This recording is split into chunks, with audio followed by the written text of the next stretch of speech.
This is booked for drama, where stories burn, hearts break, the tea is always hot and never a part 2.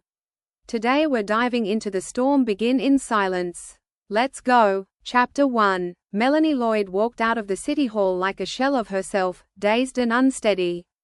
It wasn't until she collapsed into the back seat of a cab that the tears she had been holding in finally fell. 4 years ago, her half-sister, Yasmin Lloyd, ran off on her wedding day. To preserve the Lloyds' and the Fullers' reputations, Melanie had married Zachary Fuller in place of Yasmin.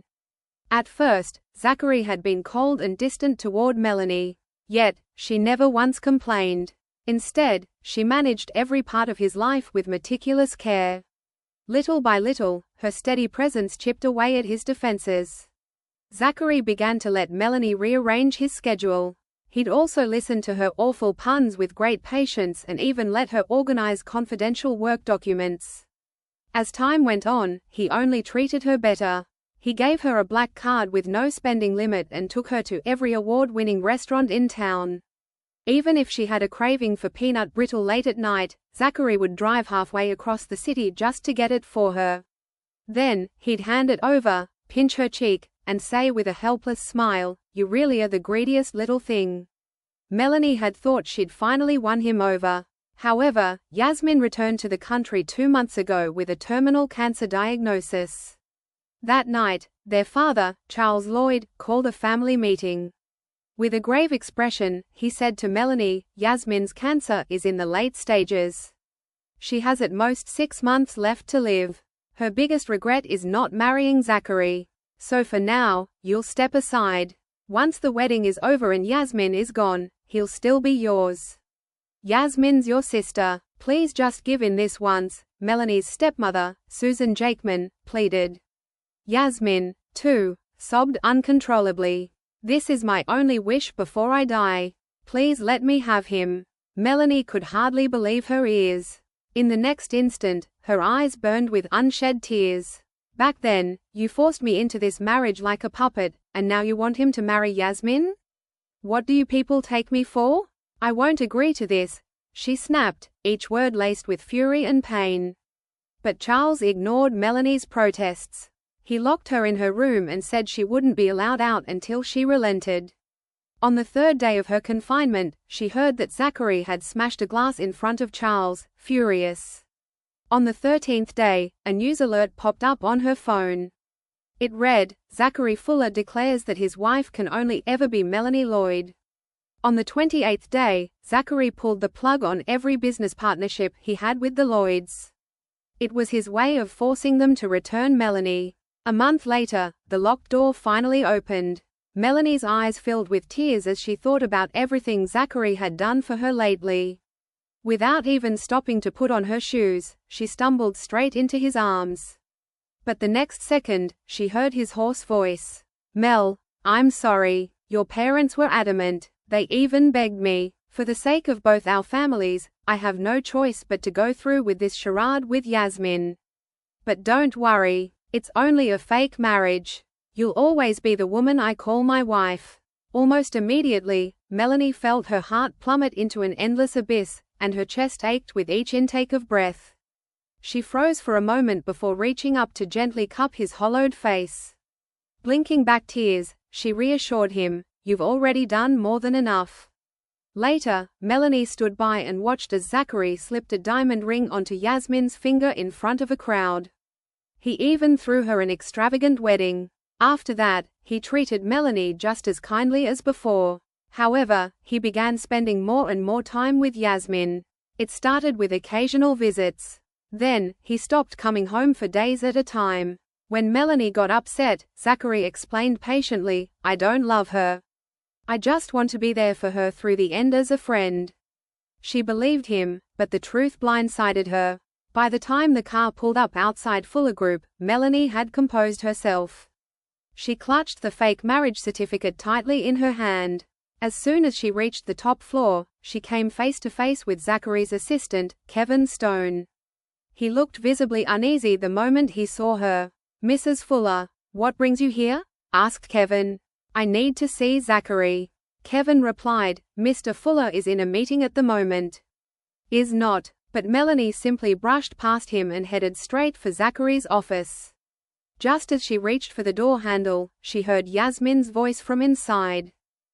"Zachary, look me in the eyes and tell me the truth," she said, one hand tugging at his tie while the other was pressed to his chest. "Have you ever truly gotten over me?" Zachary's Adam's apple bobbed, and her touch made his breath hitch.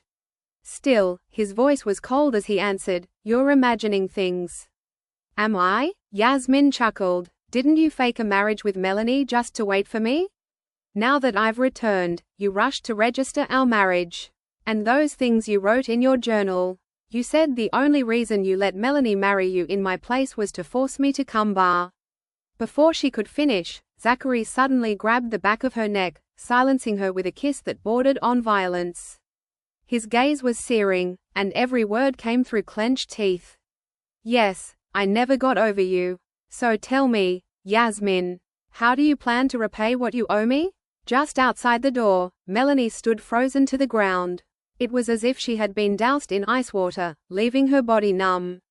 She remembered how, just days ago, Zachary had pulled her into his arms, kissed the top of her head, and whispered, "Yasmin's nothing but a distant past. You're the only one who matters to me now." What a cruel joke. As it turned out, his love was nothing but a well-polished lie. Their marriage had been a farce from the very beginning. Melanie closed her eyes slowly, refusing to let the tears fall. If this was the choice Zachary came to, then so be it. She would let him go and allow him to fly free with the woman he truly loved. Chapter 2. Melanie stepped into the elevator in a daze. By the time she snapped back to her senses, it had already stopped at the basement level. An eager intern came up to her and asked, "You're here for Ms. Yasmin Lloyd's exhibit, right? Please follow me." That was when Melanie realized she hadn't pressed a button. Before she knew it, she was mindlessly following the intern into the gallery. The intern strolled behind her, explaining with enthusiasm, "This entire exhibit was sponsored by Mr. Fuller. After this, the pieces are heading on a national tour." Right then, Melanie's gaze settled on one of the oil paintings. The painting showed a man's bare back, with clearly defined muscles and a distinct scar just above his waist. She had traced the scar in the dark more times than she could count. Naturally, she knew exactly who the man in the painting was. Turns out, Yasmin had painted many portraits of Zachary. The dates marked in the bottom right corner of each piece were as clear as they were cruel. The one painted on June 20th captured Zachary in the kitchen, his back bathed in warm light as he cooked. That was the third day of Melanie's confinement. She had gone on a hunger strike and passed out from gastric pain. Yet, he was in another home, preparing a lovely meal for Yasmin. The piece dated July 1st showed a pair of slender, well-defined hands folding a silk nightgown embroidered with irises. The wedding band on his finger gleamed with a cold light. It had been Melanie's 14th day of being locked away. She had cut herself with a razor in protest, blood soaking half the bed. In stark contrast, Zachary had been folding Yasmin's delicate clothes. In the July 15th painting, Zachary walked along a shaded path, umbrella in hand. At the edge of the canvas, Melanie could make out their interlaced fingers. She had been locked away for 28 days by then. Charles had chained her to the bed, forcing her to let go of Zachary. Burning with fever, she lay curled into a ball on the sweat-soaked sheets. Meanwhile, Zachary strolled leisurely under the soft morning light, hand in hand with Yasmin. Every painting cut deeper than the last. As it turned out, he hadn't been fighting for Madeline at all during that dark month. Instead, he had been with Yasmin the entire time. The shattered glass, the public declaration of love, and the cancelled deals with Lloyd Group had been nothing more than a smokescreen. Melanie clenched her fists so tightly that her nails sank into her palms. But still she felt nothing. She couldn't bear to look any longer. Thus, she turned and walked out of the gallery. Then, she headed back to the Lloyd residence to collect her mother's belongings. But the moment she walked in, Charles tossed her a plane ticket. "Susan and I talked it over. We want Yasmin to stay with Zachary until she passes. This flight leaves in 10 days. You should take a trip and clear your mind a little." Melanie clutched the ticket tightly, her lips pressed into a tight line. She knew Charles just wanted her out of the way so Zachary and Yasmin could have the place to themselves. After all, the only way they could be alone without guilt was if she left. Mel, please don't take it the wrong way. We just want Yasmin to spend her final days in peace, said Susan. Her eyes were red-rimmed as she spoke, but Melanie had heard this same speech too many times to care. Got it. I'll go on that trip, Melanie replied flatly. She was done with Zachary and the Lloyds, too. Charles hadn't expected Melanie to agree so easily. Still, he assumed she was finally done resisting. His tone softened as he added, "We've arranged a farewell party for Yasmin in 3 days.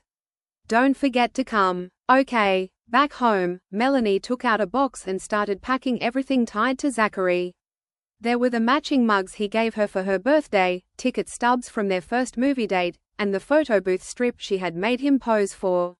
She was almost done when she heard the front door open. Zachary was home. Seeing the box packed with items from their shared memories, he felt his chest tighten.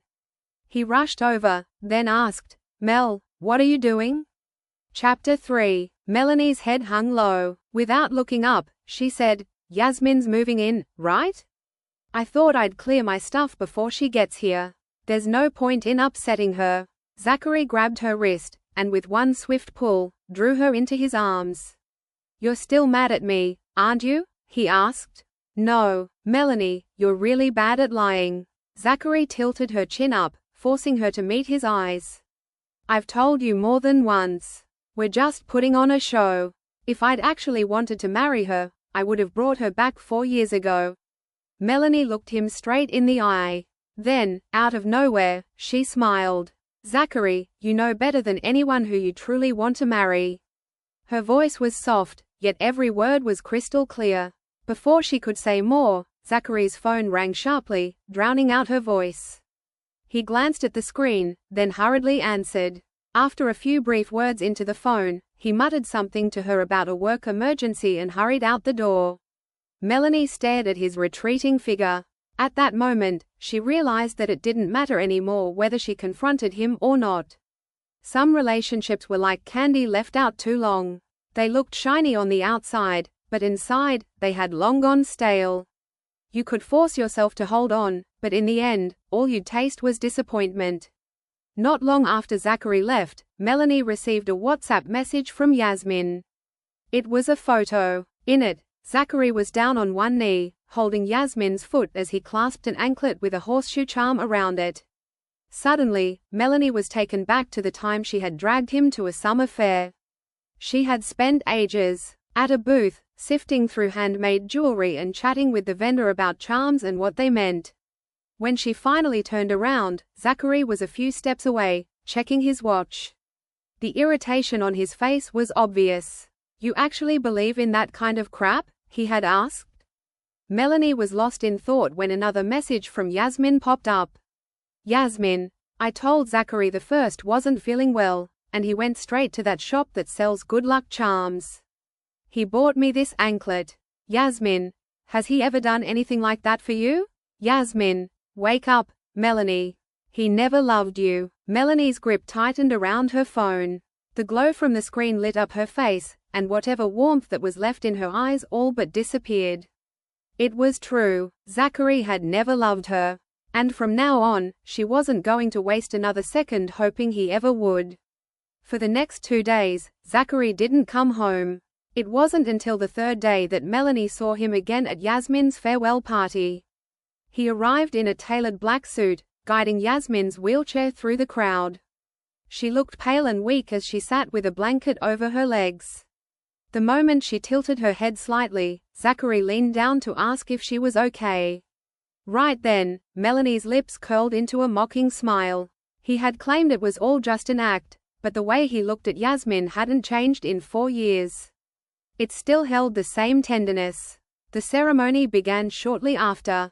Charles stepped forward and announced Yasmin's condition to the guests. Then, tears welled in his eyes as he continued, "My daughter's life has been both a tragedy and a blessing. Though her days are numbered, she's surrounded by a loving family and a man who's always been there for her." Moments later, a video began to play. It was a slideshow of Yasmin's life, from childhood to adulthood. There she was as a toddler, surrounded by her parents at her first birthday party. At 10, Charles guided her hands across piano keys. At 18, the whole family stood proudly beside her at her graduation ceremony.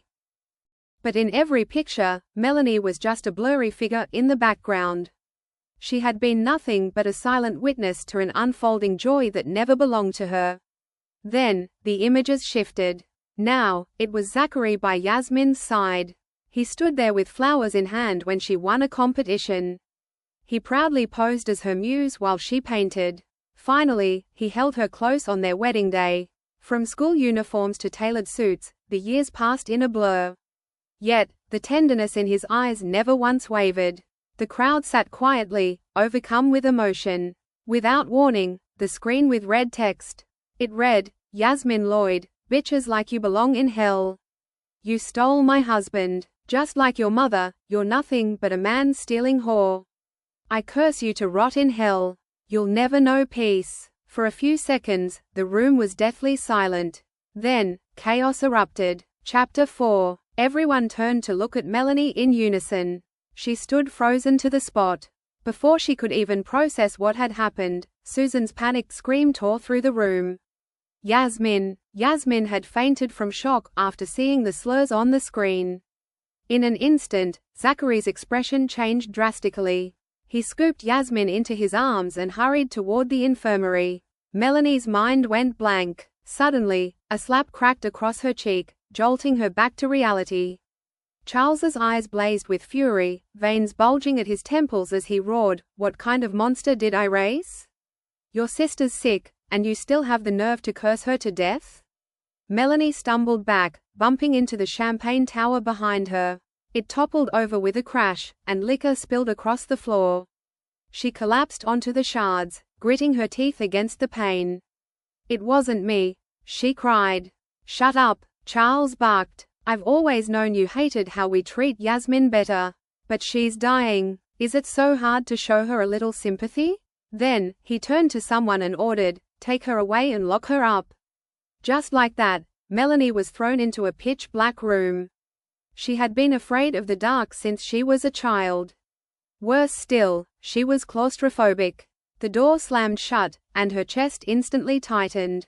It felt like the darkness was closing in from all sides, choking the air out of her lungs.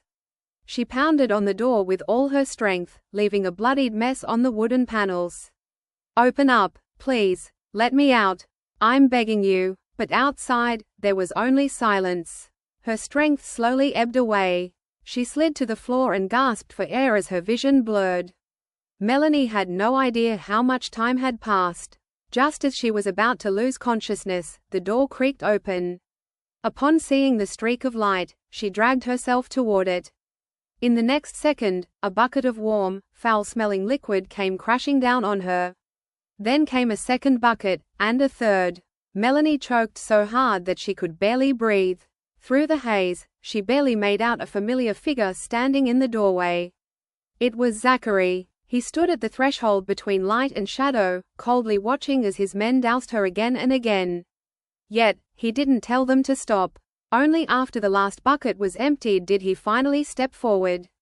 He crouched before her and gently wiped her face with a silk handkerchief. "Yasmin woke up," Zachary said, his voice icy.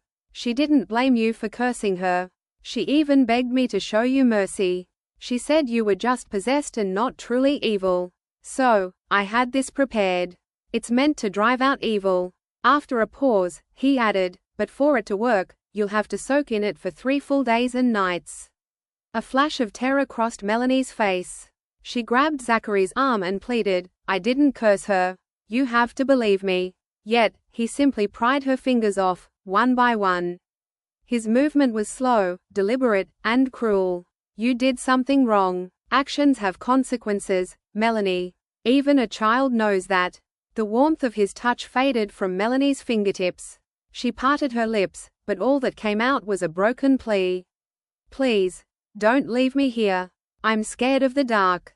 "And what about Yasmin?" Zachary glared at her. "Did it ever occur to you that she might be scared when you cursed her?" At that moment, Melanie slipped into a daze. She remembered a stormy night when the power had gone out. She had curled up in a corner, trembling in fear. It was Zachary who had lit candles to fill the room with light. Then, he held her close, his touch gentle as he whispered, "Don't be scared, Mel. I'm here." But now, that very same man was shoving her into the abyss. Suddenly, a searing pain tore through Melanie's lower abdomen. She instinctively clutched her stomach just as warmth began to spread between her legs. Realizing she might be losing the baby, she clutched Zachary's pant leg with trembling hands. Her voice cracked as she begged, "Zachary, my stomach hurts. I think I'm having a miscarriage. Please, take me to the hospital." He paused before frowning slightly. "You're not even pregnant. How could you possibly be having a miscarriage?" Pain clouded Melanie's vision. I'm carrying your. That's enough." Clearly, Zachary didn't believe a word she said. "I'll come back for you in 3 days." And with that, he turned and walked away. A sob escaped Melanie's throat, raw and helpless like a wounded animal. Her fingers dug desperately into the ground, but she still couldn't stop him from leaving. Her trembling hands grasped at empty air. A beat later, they fell limp. She lay motionless in a pool of her own blood. Right before everything faded, a wry smile tugged at her lips. This time, she saw Zachary for who he truly was. Chapter 5. When Melanie came to, she was lying in a hospital bed. "You're finally awake." The doctor, Fiona Parker, gave her a pitying look as she sighed. "You had a miscarriage and lost a dangerous amount of blood. If they had gotten you here even a few minutes later, not even a miracle would have saved you." According to Fiona, it was a maid delivering Melanie breakfast the next morning who found her unconscious. She had barely made it out alive. Fiona continued, "Your family is unbelievable. How could they treat you like this? Your husband, in particular, wouldn't answer a single call. When he shows up, I'm going to give him a piece of my mind." "Doctor," Melanie interrupted, clutching the sheets tightly. "Don't tell him about the pregnancy. Zachary wouldn't believe her anyway. He had already stopped caring about her. Besides, she had no intention of being tangled up with him ever again." Fiona looked like she wanted to say something else. But in the end, she just shook her head and walked away. Zachary never once showed up while Melanie was hospitalized. However, he was all over Yasmin's Instagram feed. On the first day, Yasmin posted a close-up image of a bowl of chicken soup, captioned, "10 years later, and it's still my favorite comfort food." On the second day, it was a photo of Zachary asleep, slouched on the edge of her bed. She wrote, "Had another nightmare last night. Thank goodness you're the first thing I see when I wake up." Suddenly, Melanie remembered how Zachary used to make her chicken soup when she was sick. When she had a fever, he sat by her bed the same way, holding her hand and never letting go. Only then did the truth dawn on Melanie. That tenderness was never hers to begin with. All along, Zachary had just been loving someone else through her. On the day Melanie was discharged, Zachary finally called. "Something came up at the office. I've sent the driver to pick you up." Even then, Melanie didn't ask questions or lose her temper. "Okay," she replied calmly. To her, Zachary was now just another name in her contacts, one she'd be deleting soon. She had long since stopped expecting anything from him. When Melanie got home, the first thing she saw was Yasmin standing in the living room. With a paintbrush in hand, she was painting all over the wall. Her wedding portrait with Zachary and all their old Polaroids were scattered across the floor, streaked with bright paint. Right then, Yasmin looked up with a smile. "Mel, you're back? This wall looked a little boring, so I thought I'd give it a makeover. You don't mind, do you?" Melanie glanced at the mess and replied flatly, "Do whatever you want." This house had stopped feeling like home a long time ago. Soon, it wouldn't be hers any longer. At that moment, Zachary emerged from the kitchen with a plate of freshly cut fruit. As Melanie headed for the stairs, he stepped in front of her, saying, "Yasmin's trying to make peace. Is this really how you're going to respond? What do you want me to do? Should I get on my knees and thank her for wrecking my photos?" A flicker of fatigue crossed Melanie's pale face as she spoke. Almost immediately, Yasmin stepped in to diffuse the tension. "Don't blame her, Zachary. Melanie didn't mean what she said." "She didn't mean it? Then why would she say something so vicious?" Then, Zachary turned to Melanie, his gaze colder than ever. "Melanie, you've let me down." But she didn't have the strength to argue. She was still weak from the procedure, after all. Without another word, she pushed past him and stormed upstairs. Melanie had barely settled into bed when the door swung open. Yasmin stood at the doorway. The softness in her expression had completely vanished, replaced by undisguised scorn. "It hurts seeing Zachary defend me like that, doesn't it?" she asked, her lips curling into a taunting smile. "I told you, he was only toying with you. I didn't think you'd be dumb enough to believe it was real." Melanie rolled over and pulled the blanket over her head. She couldn't be bothered to deal with Yasmin. However, Yasmin wasn't done. She marched up to the bed, relentless. "Do you even know what people are saying about you? That you spent 4 years in bed with your brother-in-law and still walked away with nothing. Even the hookers who charge by the hour are worth more than you. Face it, Melanie, our family doesn't need you, and Zachary doesn't want you. You're just like your mother. You two are nothing but burdens." Melanie snapped the moment Yasmin brought up her deceased mother. Her head jerked up, her gaze cutting straight through the latter. "You seem awfully rattled. Are you scared he might have fallen for me over these past 4 years?" she retorted. Yasmin froze momentarily, then let out a chuckle. She shot Melanie a look of contempt. "Fall for you? If he actually loved you, do you think I'd be standing here right now humiliating you?" Moments later, the door slammed behind her. Melanie, on her hand, clutched the sheets as a chill spread through her limbs. Luckily, she'd be leaving soon. By then, she'd never have to stomach their cruelty again. Chapter 6. The day before she left the country, Melanie visited a cathedral, tucked beneath towering trees. Ever since the miscarriage, she had been haunted by the same dream. Every night, a bloodied infant would cry out to her in agony. As such, she had reached out to a well-known priest to perform a ritual. But the moment she stepped onto the cathedral grounds, she saw a tall man praying in the center of the sanctuary. She would have recognized that back anywhere. Nearby, someone whispered, "Did you hear? Mr. Fuller's girlfriend is terminally ill. He trekked all the way here just to pray for her." The final stretch was steep. He nearly fell off the cliff and almost didn't make it back. Melanie stopped short at the sound of their hushed voices. Zachary's arm was wrapped in gauze, but blood still seeped through. She remembered him being a man of no faith. He never set foot in places like this, and his home was devoid of anything spiritual. Zachary once won a prayer charm from a cathedral in Kiora during a company event. At the time, he'd handed it to Kevin without a second thought. Even when Melanie wanted to light a candle in memory of her mother, he had simply stubbed out his cigarette and said flatly, "The dead won't come back. Doing things like this is just for the living to feel better." Yet, here he was, praying in a cathedral. He looked so devout that he almost seemed desperate. A bitter smile tugged at Melanie's lips. The irony stung like a harsh slap. As it turned out, Zachary wasn't faithless. He just never had someone worth praying for. By the time Melanie left the cathedral, dusk had fallen. A chilly breeze swept through the valley, and she pulled her coat tighter around her. She had just set foot on the stone steps when a shadow leapt out of the trees. The figure moved too fast.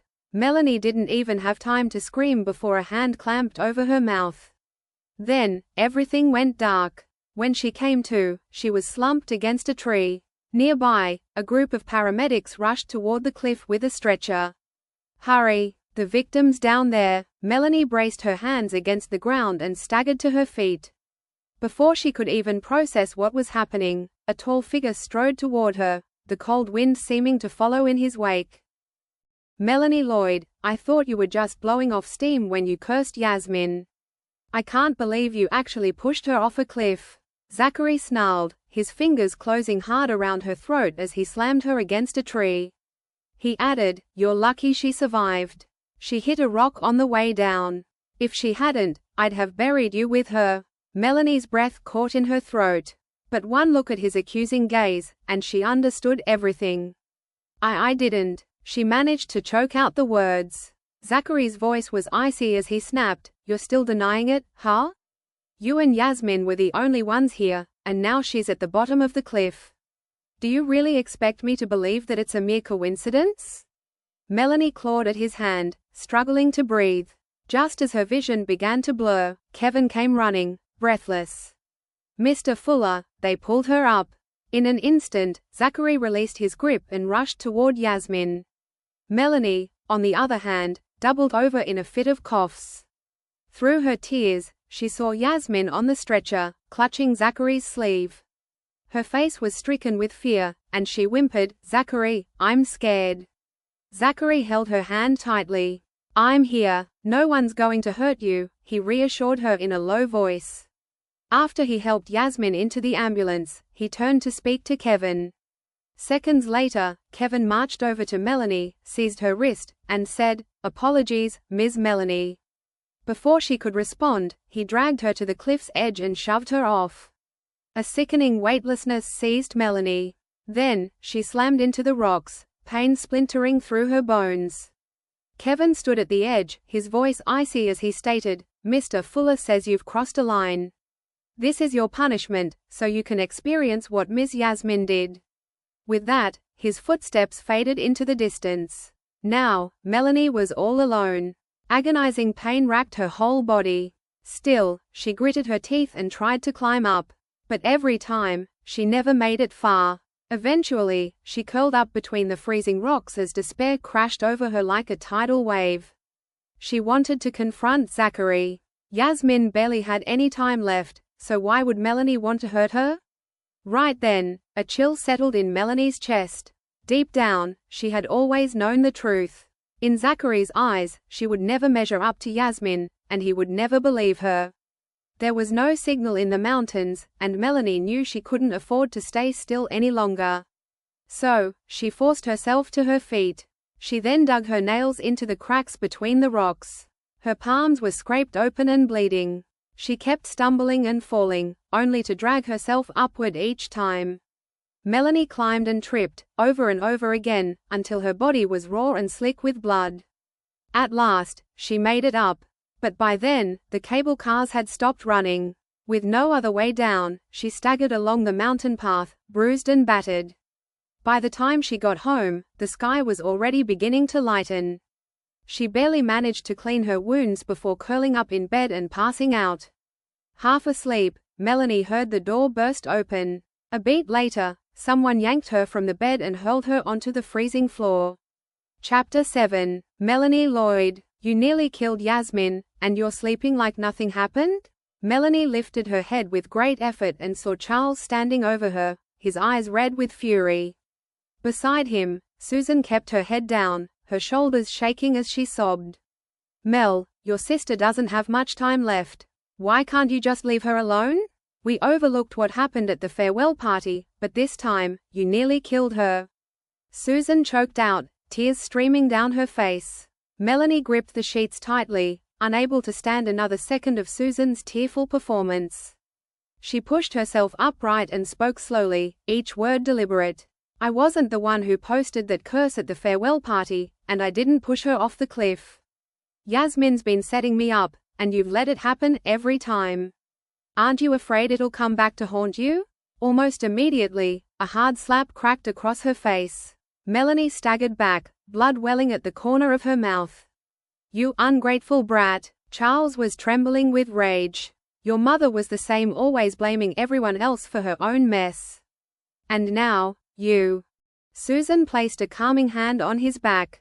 "Charles, please calm down. This is on me. I failed to raise her properly. This has nothing to do with you." Charles snapped. His eyes stayed locked on Melanie as he added, "If you're so capable, then from now on, you're no longer my daughter."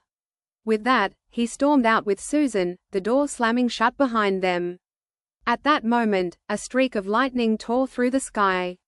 Within seconds, rain came pouring down in torrents. Melanie sank to the floor, her thin frame curling inward as she pulled her knees to her chest. She buried her face against him and cried silently. In a haze, her mother's final words drifted back to her. Her mother's frail hand had clutched hers tightly. Though her voice was barely above a whisper, every word was clear. "Mel, whatever comes next, promise me you'll keep going. I'll be watching you from above." Over the years, Melanie had forced herself to eat properly and go to bed on time. She had wanted her mother to see that even without Charles's love, she could still live a full and decent life. But now, "Mum," Melanie whispered, tears soaking through the fabric at her knees. "I must be such a disappointment to you." Outside, the storm raged on. Melanie remained curled up on the floor, tears still falling, until exhaustion finally pulled her under. When Melanie woke up again, she was lying on the living room couch. She had no idea when or how she had been moved there. The fire crackled in the fireplace. Meanwhile, Zachary sat beside her with a cigarette between his slender fingers, smoke curling upward. Melanie's throat burned, but she still managed to whisper, "Zachary." He turned at the sound of her voice. However, the warmth that once filled his eyes had vanished, replaced by something cold. "You're awake. How did I end up here?" asked Melanie. She tried to sit up but quickly realized her body was far too weak. Zachary didn't answer. His tone was detached as he said, "I was on my way to pick you up yesterday, but Yasmin's exhibit caught fire. Not a single painting could be saved." Melanie felt her stomach drop. She understood exactly what he was implying, so she rushed to defend herself. "I didn't start the fire. None of it was my doing.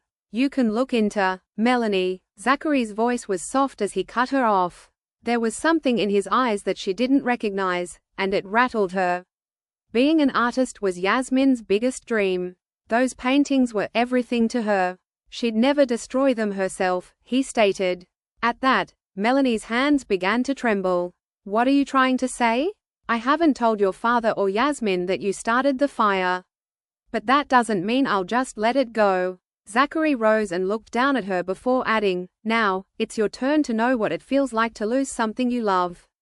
Only then did Melanie notice what he was holding, the stuffed toy her mother had sewn for her before she died. He slowly tightened his grip around it, and the fabric crumpled under the strain. "I know this means everything to you. If I destroy it, it'll break you, won't it?" "No." Melanie practically tumbled off the couch, staggering as she lunged toward him. Her mother had made it for her when she was 10. Despite being so sick that she could barely hold a needle, she had insisted on finishing it. On her deathbed, she had pressed it into Melanie's hands and said gently, "Mel, I can't stay with you any longer. If you ever miss me, just look at this." Later, Melanie had secretly sewn a small portion of her mother's ashes into the toy. She fell asleep with it in her arms every day, and it helped her survive one unbearable night after another. And now, Zachary was going to destroy it. "I told you, once Yasmin's gone, everything will go back to the way it was. You're the one who wouldn't listen." With that, Zachary raised his hand and flung the toy into the fireplace. "No." Melanie let out a gut-wrenching scream and hurled herself toward the fire without a second thought. Flames seared her arms, but she didn't seem to feel a thing. All she knew was that she had to pull the scorched toy from the fire. Her hands trembled as she clutched the ruined toy to her chest. In the next instant, tears streamed down her cheeks, falling onto the charred fabric. Footsteps echoed behind her. Zachary had simply walked past her and left the room without so much as a backward glance. Melanie clutched the toy and cried through the night. At dawn, she walked out of the villa, her suitcase in one hand and the battered toy in the other. As she made her way to the gate, Yasmin's wheelchair suddenly rolled to a stop in front of her. "Move," Melanie croaked. Yasmin let out a soft chuckle. "What's with the attitude, Mel? Once you're gone, we'll probably never cross paths again. After all, in Dad's and Zachary's eyes, you're a heartless person. There's no way they'll let you come back." Melanie lifted her gaze and shot back, "Perfect. That's exactly what I want. And since you're dying, there's no chance we'll meet again." To her surprise, Yasmin burst out laughing. Without warning, she stood up from the wheelchair and began walking toward Melanie. "Oh, Melanie, did you actually believe I was dying? That whole thing was just a show for Zachary. Once I tell him it was all just a misdiagnosis, he'll be thrilled." And here's another secret. Yasmin leaned closer, whispering, your marriage certificate is fake. I'm Zachary's lawful wife. She pulled back, scanning Melanie's face for the slightest sign of a reaction but found nothing. Melanie tightened her grip on the suitcase handle, her knuckles turning white from the pressure. Yet, her face remained calm. Well, then, I wish you both happiness. She then turned and walked toward the gate. As Melanie waited by the roadside for a cab, Zachary's black car pulled up beside her. He rolled down the window and asked, "Are you leaving?" Melanie hummed in response, "Maybe some time apart will do us good. We can talk things through when you're back," Zachary said in a low voice. Without a word, she got into the cab behind his car. She then watched his car pull away and muttered, "Zachary, I hope you won't regret this once you learn the truth." As the cab began to move, Melanie cast one last glance at the villa that held all her love and sorrow. Yet, her eyes gave nothing away. She turned to the driver and said softly, "To the airport, please." The two cars drove off in opposite directions.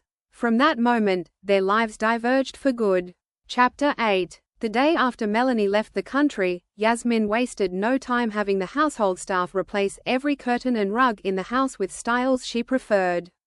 As Zachary stepped into the house that evening, his eyes narrowed sharply. Several maids were carrying Melanie's mahogany desk out of her study. Her favorite pen and a stack of books were still resting atop it. "What are you doing?" Zachary's voice was cold and cutting. In an instant, the living room fell silent. The household staff froze in place. After a brief pause, one of them hurriedly explained, "Mr. Fuller, Ms. Lloyd said this room gets great natural light. She wants to turn it into an art studio." Zachary's expression darkened. "An art studio? And what if Melanie comes back?" he asked sharply. The maids kept their heads down. No one dared to answer. For days now, Yasmin had been getting rid of Melanie's belongings. Everyone knew exactly what she was up to. The silence hung thick in the air. Then, a soft voice came from behind Zachary. "Please don't blame them. I was the one who asked them to do it." Yasmin wheeled herself forward slowly, her pale face making her look especially fragile. She looked up at Zachary, and her eyes held a silent plea as she said, "I just want to spend what little time I have left painting. Once Melanie's back, I'll give the room right back to her, okay?"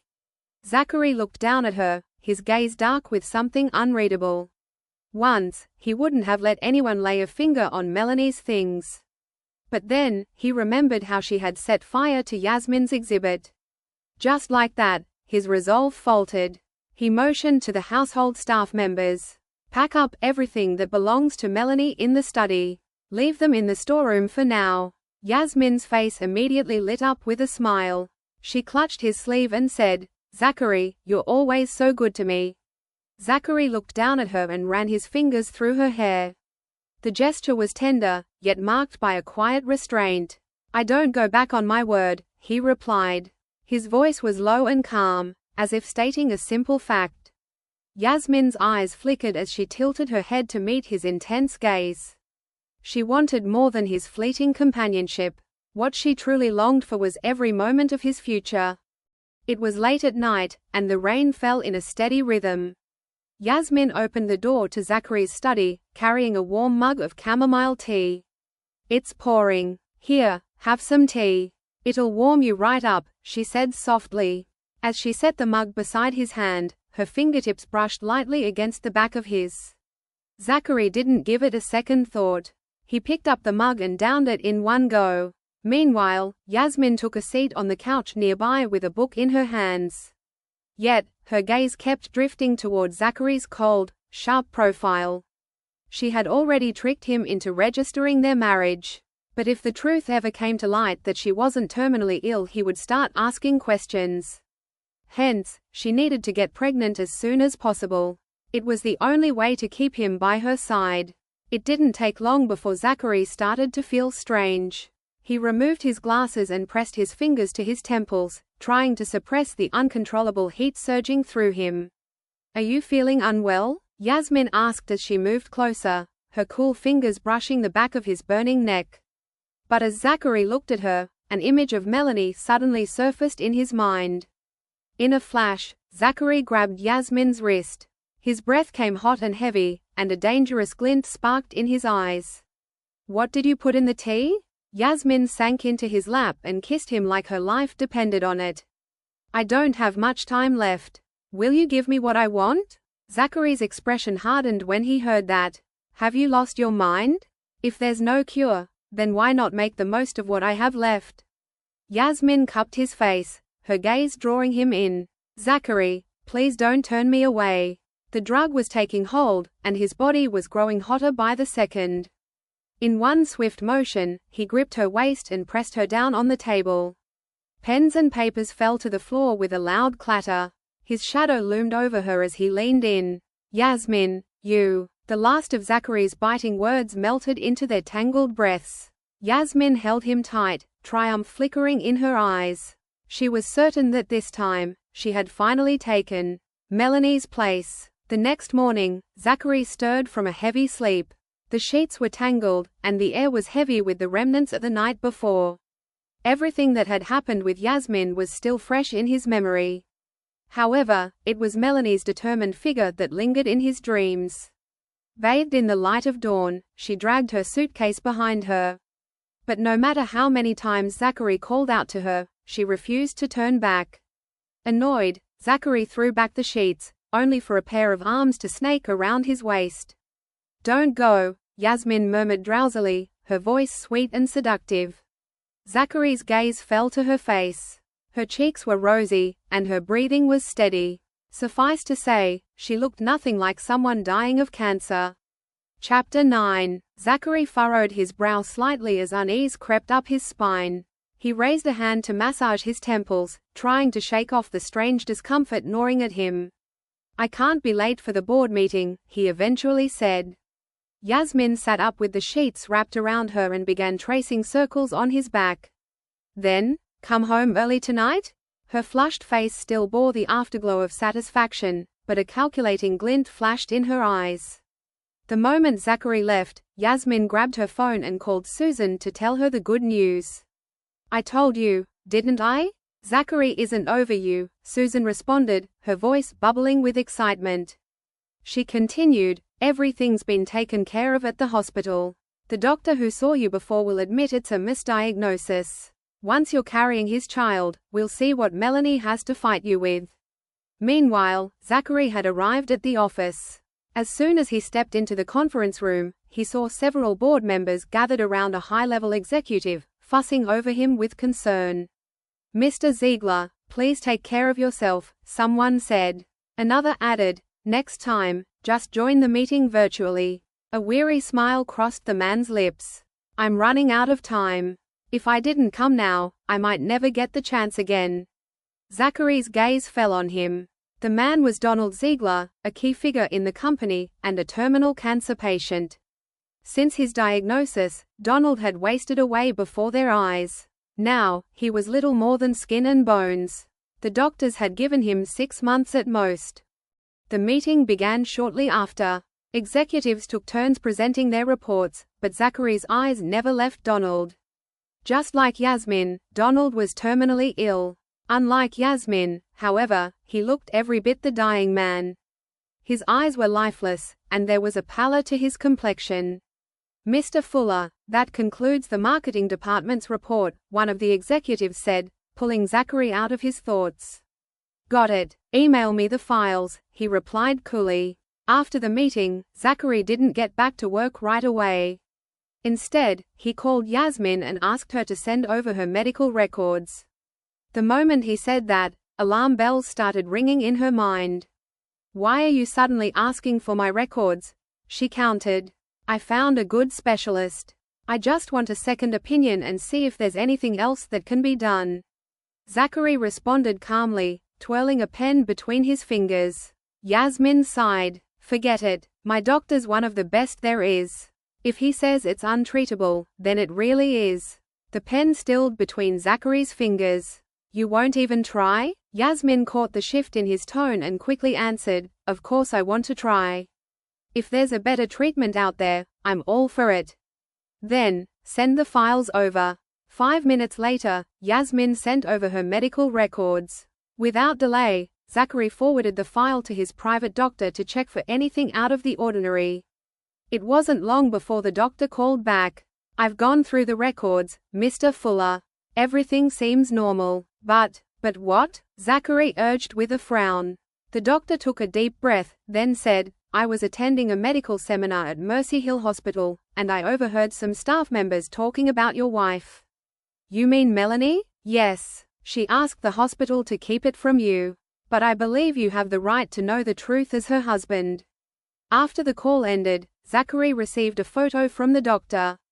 He clicked on the image and saw the words, 7 weeks pregnant. In that instant, his blood ran cold.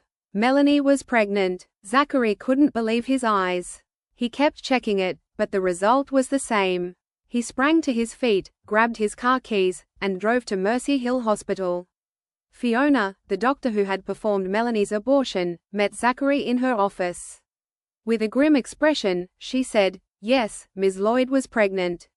She was barely alive when she got here. I tried calling her family. I even called you multiple times, but no one picked up. Mr. Fuller, I just don't understand. She's your wife. She was carrying your child. How could you be so heartless?"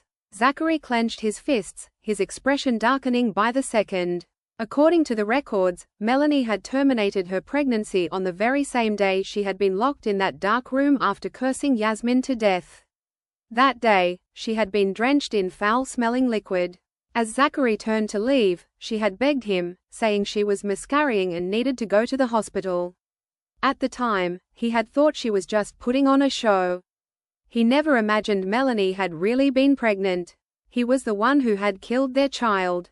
"Do you have any more questions, Mr. Fuller?" Fiona asked. Her voice was cold, and behind the glasses, her eyes were filled with contempt. Zachary's knuckles turned white as he clenched the crumpled report in his hand. He took a moment before forcing out his next words. "No, thank you." As soon as he stormed out of Fiona's line of sight, he drove his fist into the wall. But the pain shooting through his knuckles was nothing compared to the tidal wave of regret crashing over him. Melanie had wanted a child more than anything. How deep had her despair been, lying in that stinking room as the life inside her slipped away? Most importantly, she had always said she wanted to be a good person for her baby's sake. Her only hope was to become someone her child could be proud of one day. If she had really been pregnant, she would never have cursed Yasmin, let alone hurt her. After all, she had always believed in divine retribution. Chapter 10. Dusk had fallen, and the streetlights soon flickered on. Zachary stood at the edge of the river, the moonlight casting a chill over his expression. Before him, a tightly bound man was on his knees, groveling for mercy. "Please, Mr. Fuller, I'm begging you, let my son go," the man pleaded. One of Zachary's men pushed a stroller closer to the river's edge. The wheels now hovered just inches from the water. "Tell me the truth, and I'll let him go," said Zachary. Fear crossed Andy Jones' face. Mr. Fuller, I don't know what you mean." "You don't, huh?" Zachary let out a cold chuckle. "You've got 3 seconds. If I don't get something useful out of you, your son is going exactly where he belongs." He fixed his gaze on Andy, who was visibly shaking, and began to count. 3, 2. As the stroller tipped toward the water, Andy snapped. He broke down, screaming, "I'll tell you everything." He continued, "The slideshow that glitched during the farewell party, the fall from the cliff, and the fire at the gallery were all orchestrated by Susan and Yasmin. I only helped them because my son has congenital heart disease. They promised they'd pay for his treatment. I can prove that Ms. Melanie was innocent." With trembling hands, Andy handed over his phone. "All the messages between me and them are in here. Mr. Fuller, I was forced into it. They threatened me." Zachary took the phone and played voice messages at random. In an instant, Yasmin's voice came through the speaker, full of malice. "Of course, a curse has to be nasty enough. Otherwise, how would my father and Zachary turn on her? It's not like I'm actually ill, so what harm could it do? Melanie's heading to the cathedral tomorrow. Your job is to drug her and get her to the cliff. I'll handle the rest. Set fire to the gallery. Burn every last piece. I want Zachary to lose all faith in Melanie." The more Zachary listened, the colder his eyes grew. Yet, Yasmin's vicious rant was far from over. Melanie's nothing but the daughter of a whore. If it weren't for her, everything in the Lloyd family would have been mine. She didn't just steal my inheritance. She stole my man, too. So what if Zachary finds out? Back then, I dumped him for some rich businessman overseas. And now that I'm back, he couldn't wait to take me back. Andy kept his head down, too afraid to say a word. He thought Zachary would fly into a fit of rage. To his surprise, Zachary remained eerily calm. A beat later, Zachary gave a curt wave, and his man pulled the stroller back from the edge. Then, he turned to Andy. "I'll take care of your son's treatment. But don't tell Yasmin a thing about what happened today," he said evenly. Andy froze momentarily. The question hovered on the tip of his tongue, but one look at the cold glint in Zachary's eyes was enough to make him swallow his curiosity. After Andy left, Kevin couldn't hold back and asked, "Mr. Fuller, are you really letting Ms. Yasmin walk away from this?" "Of course not," Zachary answered in a low voice, his gaze fixed on the rippling water. He had thought Yasmin was naive, just a young lady chasing her dreams. But in reality, she was cunning, vicious, and cold-blooded. She had caused Melanie to miscarry, twisted the truth against her, and had her driven out of the country. Even running away from the wedding hadn't been about chasing her dreams. It had been a betrayal. A sharp pang gripped Zachary's chest, but his face gave nothing away, much like the calm before the storm. He had no intention of letting Yasmin off. In fact, he'd make sure she lived through every last bit of what Melanie had endured. Chapter 11. Zachary composed himself and acted as if nothing had happened. Then, he headed home. As soon as he walked through the door, Yasmin threw herself into his arms. Zachary stiffened. It was only then that he noticed Charles and Susan sitting in the living room, too. "Zachary, I have amazing news." Yasmin clung to him, her eyes lit with joy. "It was a misdiagnosis. I'm not dying after all." He gently ran his fingers through her hair, but something dark and unreadable flickered in his eyes. "Was it really a misdiagnosis?" "It absolutely is," Charles exclaimed. He was glowing with excitement as he handed over the report. "It was just a benign tumor. Once it's removed, she'll be fine. And the doctor who got it wrong has already been fired." Zachary studied the report in his hands. A moment later, he lifted his gaze and asked, "Have you told Melanie?" Charles's expression shifted awkwardly. Right then, Susan rose and walked over to Zachary, saying, "We were just about to talk to you about that." She paused, looking uneasy. "Well, you and Yasmin are already legally married.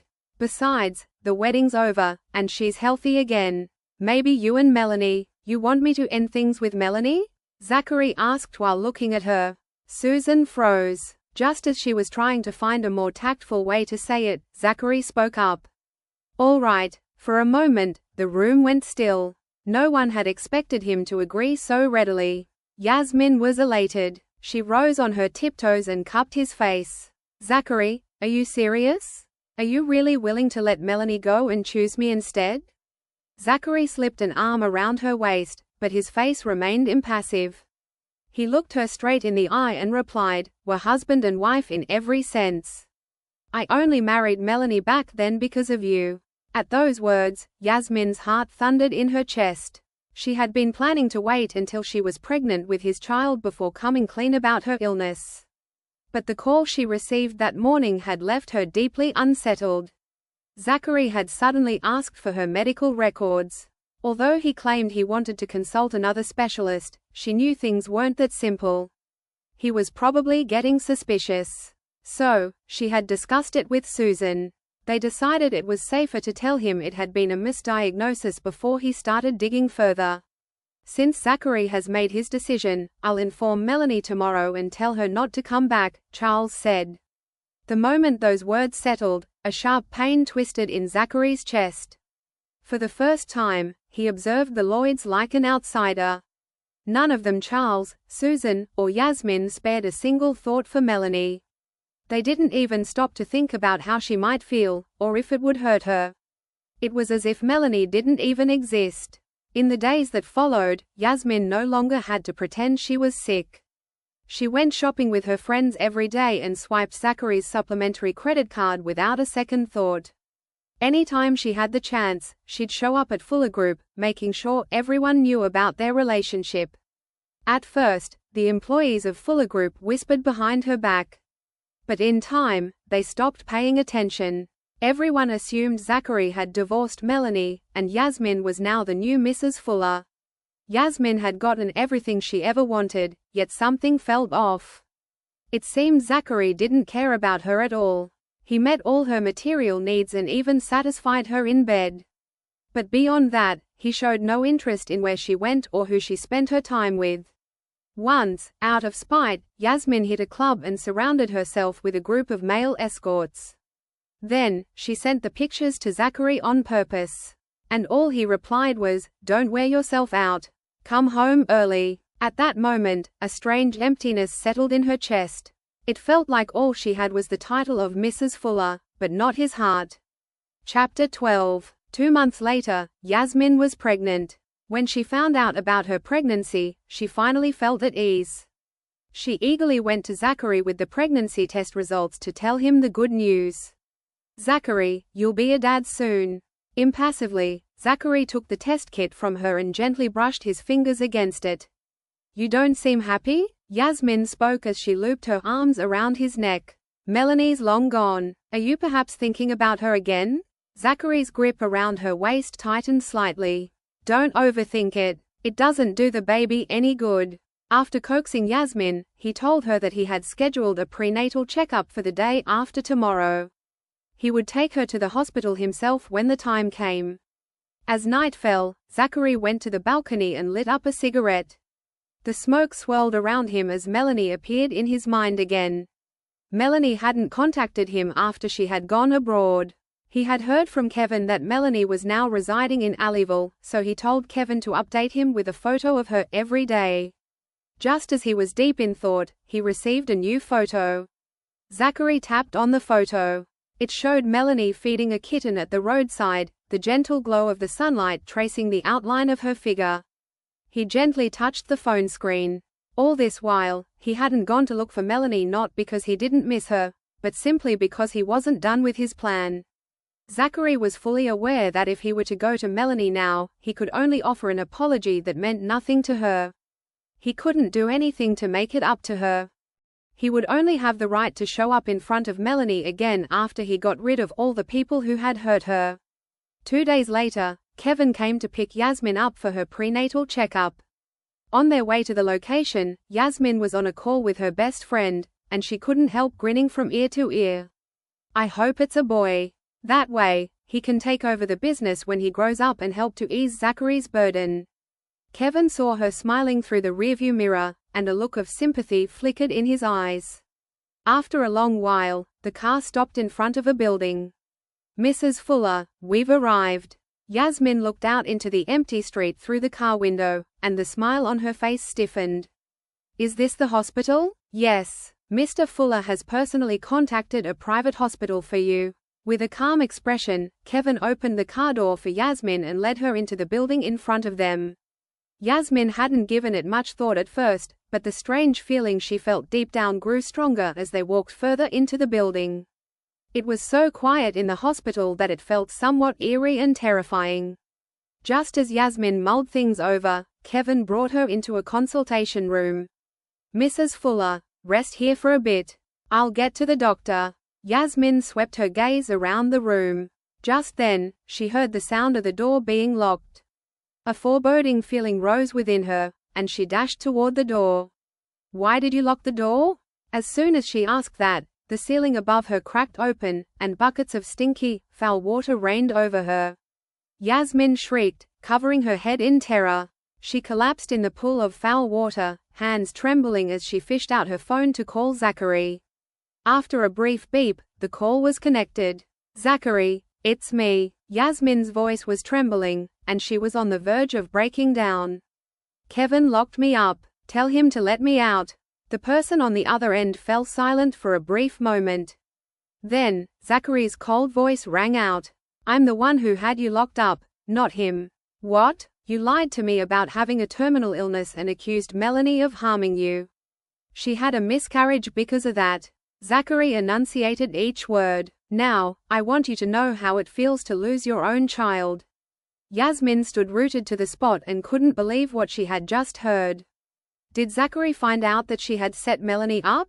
When did he discover that? I remind you of your filthy sins.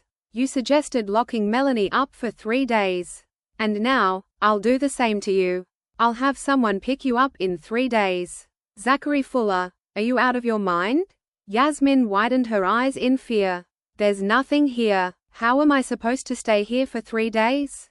This is murder. You're committing a crime. A crime? Zachary sneered. You've done worse to Melanie, haven't you?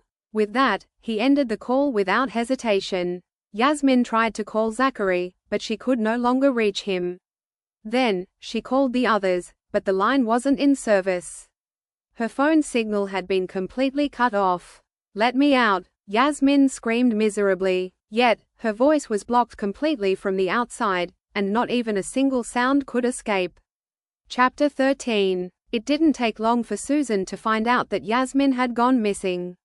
She couldn't reach Yasmin, so she instructed her subordinate to send her to Fuller Group to look for Zachary. The moment she got into the car, however, she was drugged by Andy and soon fell unconscious. When she woke up next, she found herself on the edge of a cliff with no one else around. Her hands and legs had been tied up. If she were to take so much as another step, she would surely fall into eternal darkness. Andy, what are you doing? Susan's face turned as pale as a sheet. Appearing from somewhere behind her, Andy spoke coldly. Mr. Fuller found out about everything you and Ms. Lloyd did. He also knows that you suggested Yasmin put on a show by throwing herself off the cliff. Susan widened her eyes in shock. Andy, you work for me. How could you help Zachary out? Andy laughed bitterly. You're right. I've worked so hard for you this last decade, but what have you given me in return after all these years? Susan was tongue-tied. Back when my mum was severely ill, you did nothing but threaten me with her medical fees.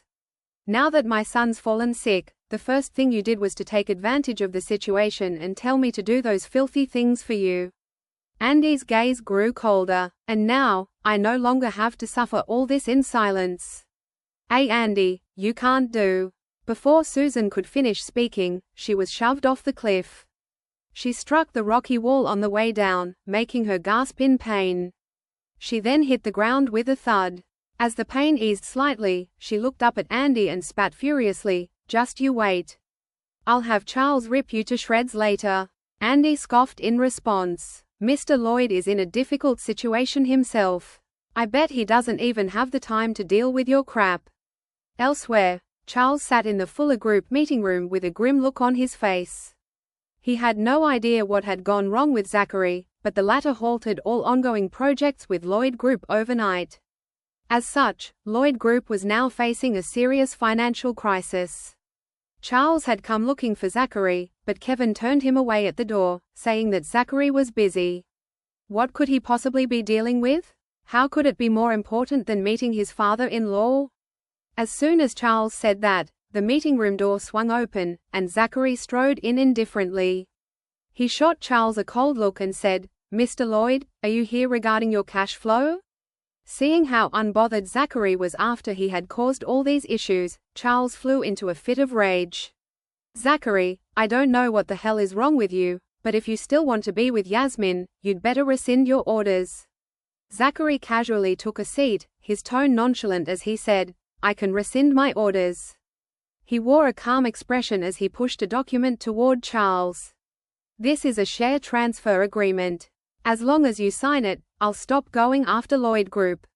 Charles looked at the document and was surprised to find Melanie's name as the transferee. Frowning, he asked, "What is this supposed to mean?" "As you can see, I want you to transfer the Lloyd Group shares to Melanie." Zachary leaned against the chair, looking perfectly unbothered. "Zachary, are you insane? Your wife is Yasmin. Even if you want the shares, you should transfer them to Yasmin. What right does Melanie have?" Zachary's gaze grew colder when he heard what Charles said about Melanie. "Yasmin is your daughter, sure. Is Melanie not your daughter, then?" Charles fell silent at that. Suddenly, Zachary straightened his back and stared intently at Charles. At first, I thought you didn't know about what Yasmin did with her mum. When you suggested that Melanie never came back, I finally realized that you were aware all along. You turned a blind eye to Susan's doings, allowing her to act in cahoots with Yasmin and lie to me about Yasmin's terminal illness. Then, they attacked Melanie in secret. Mr. Lloyd, you and Susan have put on an impressive act. Charles's expression grew darker. He finally understood why Zachary had suddenly stopped all ongoing collaborations and demanded that he give his shares to Melanie. It turned out that Zachary had already discovered the truth. He knew they had deceived him. How did you find out about that? Zachary sneered, a cold glint flickering in his eyes. Melanie was pregnant. She once said that she wanted the best for her baby because she grew up in a broken family herself. Zachary's voice was deep. She had to stay calm during her pregnancy, so why would someone with her ideals try to harm Yasmin? Charles explained through gritted teeth, yeah. Yasmin's illness was a lie, but those things Melanie did to Zachary cut him off. Mr. Lloyd, I wouldn't have targeted Lloyd Group if I hadn't gathered sufficient proof. I have the recording of the mother and daughter pair plotting everything. Would you like to listen to it? Charles's eyes contracted. It felt as though someone was clutching his throat, and he was forced to swallow his words. He took a deep breath and asked, "What will you do if I refuse to sign it?" Zachary replied without hesitation, "I'll make sure Lloyd Group vanishes from the face of the earth in 3 months." Chapter 14. Fuller Group was quick and relentless in its attacks against Lloyd Group's businesses. Charles couldn't bear to hand over his business, which he had worked so hard for, to someone else. He stayed up for days at a time to fight back, but was ultimately no match for someone as sharp and powerful as Zachary. Just as he was beginning to drown in his company's never-ending issues, he found out that his wife and daughter had gone missing. The news plunged him into despair. Charles finally sensed how serious the situation was and dared not push it further. "I'll sign it." He barged into Zachary's office one day. "Where is the share transfer agreement? I'll sign it right now." However, Zachary revealed coldly, Lloyd Group will soon be left with nothing. The share transfer agreement means nothing now. Charles lost the last thread of hope at that very moment. He was too drained to continue arguing with Zachary. When he later went to look for his wife and daughter, he found out that they were no longer in the country. His subordinate warily informed him that Yasmin had been locked up in an abandoned hospital for 3 days. When they unlocked the door, the blood beneath her had dried up, and her baby was long gone. She was now barely alive. When they found Susan, she had multiple fractures all over her body. She seemed to have gone crazy and even bit off her own tongue. Charles hadn't expected Zachary to be this cruel. He tried to expose Zachary's evil deeds, but he had no one on his side. He could only watch helplessly while Lloyd Group was taken over bit by bit before it eventually fell into Zachary's hands completely. After all this, he fell very sick and was confined to bed. Zachary felt a weight lifted off his shoulders after he had done everything as planned. He finally got rid of all the people who had once harmed Melanie. Next, he would repent for his own mistakes. Zachary soon went to Kevin to ask for Melanie's current address. Against expectations, Kevin suddenly fell to his knees and said, "I'm sorry, Mr. Fuller. I lied to you." Zachary's gaze turned cold and steely. "You'd better make yourself clear." It was true that Mrs. Fuller went to Alleyville. Kevin clenched his fists so tightly that his fingers turned pale. "But she didn't stay there. I edited all those photos that I sent you." Zachary froze, his ears buzzing. He had run his fingers over those photos countless times. They had brought him comfort and helped him through numerous lonely nights. Yet, everything turned out to be a lie. "So, where's Melanie now?" "I'm not sure." Kevin's voice was trembling. "Mrs. Fuller only told me to put you at ease with the fake photos. She told me nothing more than that. If she didn't tell you, why didn't you ask?" Zachary suddenly rose to his feet. His domineering presence made Kevin hang his head lower. After a while, Kevin choked up and said, "Mr. Fuller, I always felt bad about what I did to her. After Ms. Yasmin falsely accused Mrs. Fuller, I pushed her off the cliff with my own 2 hands. At that time, Mrs. Fuller had just miscarried, but I did such a thing to her. After learning the truth, I couldn't sleep well at night. And so, when she said she wanted you to never find her, I promised to help her." Zachary's face turned extremely grim after he listened to Kevin's explanation.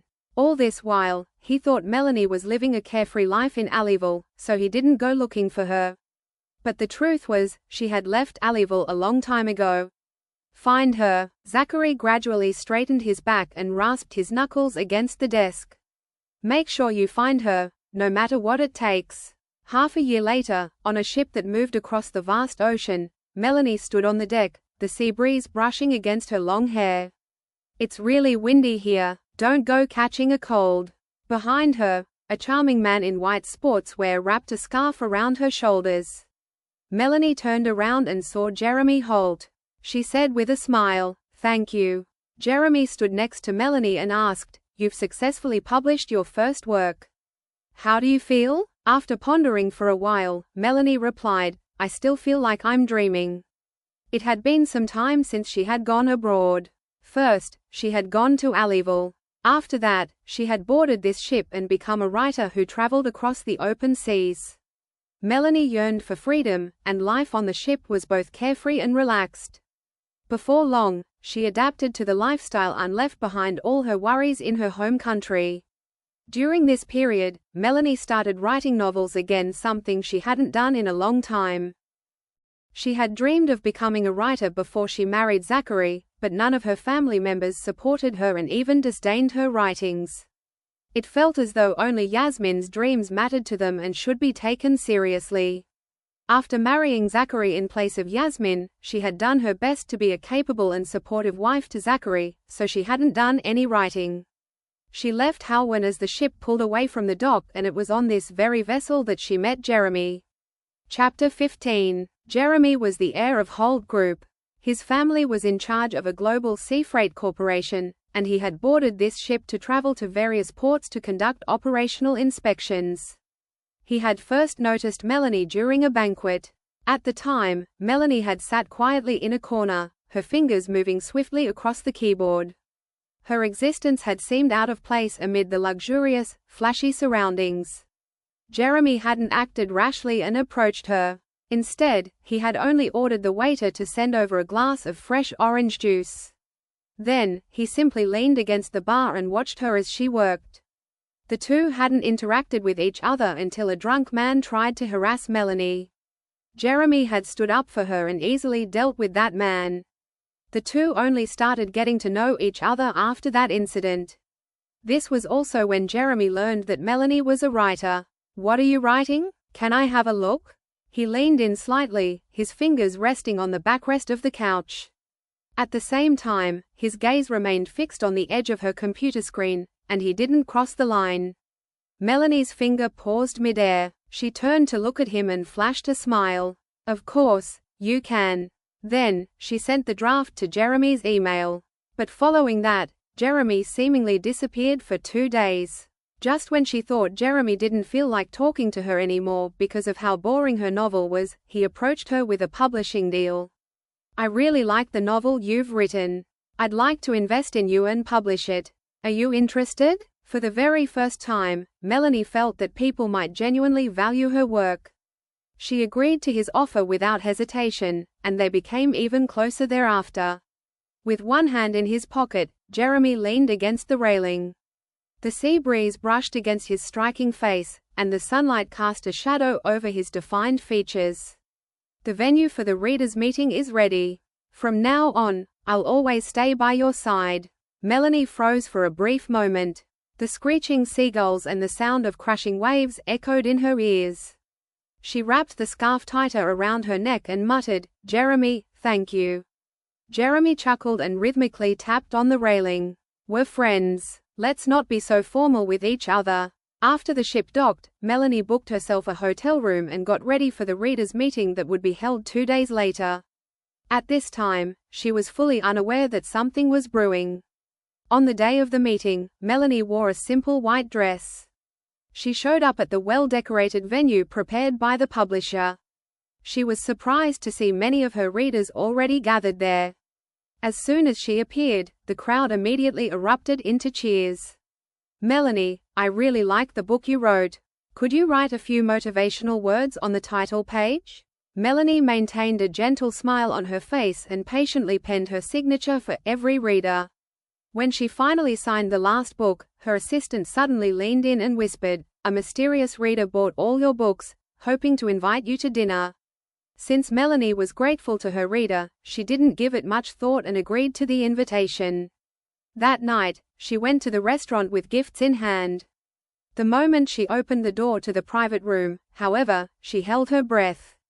Zachary stood before the floor-to-ceiling windows, his gaze burning as he looked directly at her. "Mel, I've finally found you." His voice was deep and low. It sounded like he was struggling to keep himself in check. Chapter 16. Melanie turned around and tried to leave, but she had barely touched the doorknob when she heard Zachary's deep voice ring out behind her. "I had them close the entire restaurant. You can't leave." Melanie froze, then gradually turned, her gaze steely. "Mr. Fuller, you've gone so far just to trick me into coming here." Zachary felt a pang in his chest when he saw Melanie's gaze, which felt distant and unfamiliar. He strode forward and confessed, his voice hoarse. "I looked into everything and learned that Yasmin framed you. Also, your miscarriage." Melanie felt her chest tighten when she heard the mention of a miscarriage. It felt as if someone was gripping her firmly by the neck, and she was struggling to catch her breath. She swiftly stepped back, putting some distance between herself and Zachary. "So, what are you trying to say?" she asked. Seeing how Melanie reflexively resisted him, Zachary felt a jolt of sharp pain, and his breath caught in his throat. "Mel, I was deceived by her because I was certain a dying person wouldn't tell lies. If I had known that she wasn't sick, I wouldn't have believed her words so easily." Melanie had once desperately hoped that Zachary would trust her. But now, she was unmoved, even when Zachary decided to side with her. She somehow managed to force the words out. "Zachary, whether you were deceived by Yasmin or not, you can never make up for the pain you caused me." After all the suffering he had put Melanie through because of Yasmin, Melanie hadn't been able to live at ease for a long time. And now, she was awash with an indescribable sense of fear when she saw Zachary. "Mel," Zachary gripped Melanie's wrist. "Please give me another chance, okay? I'll make it up to you, just like I did in the past."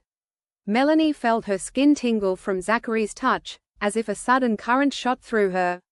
She pushed him away, and the gifts in her hands fell to the ground.